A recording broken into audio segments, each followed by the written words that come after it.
Hello friends, welcome to another blog. This is my first blog.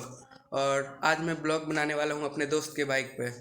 तो directly हम अपने bike पे ही मिलते हैं। सो फ्रेंड्स, बाइक पे आ चुके हैं और आपसे बात करने का मन था, इसलिए आ चुके हैं आज फिर से सरमेरा का अपडेट लेने के लिए।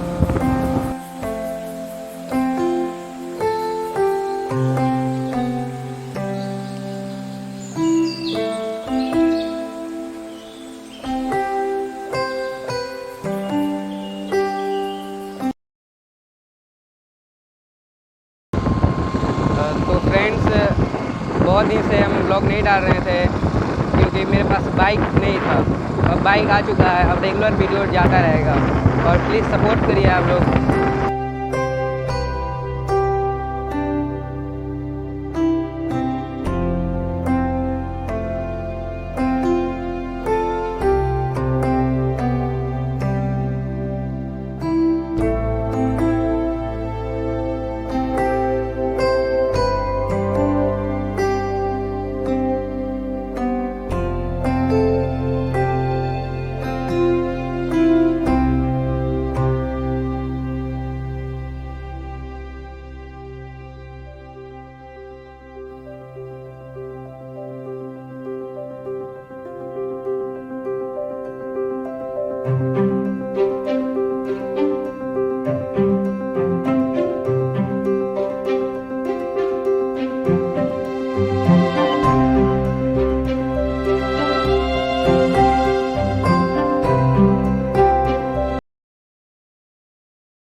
फ्रेंड्स, वीडियो अगर अच्छा लगा हो तो लाइक कर दीजिएगा और शेयर भी कर दीजिएगा, और सब्सक्राइब नहीं किए तो सब्सक्राइब कर दीजिए और वीडियो को ज़्यादा से ज़्यादा शेयर करिए और कमेंट में ये बताइएगा कि अगला वीडियो किस बाइक पे आपको चाहिए।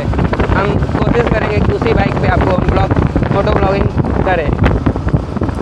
तो आप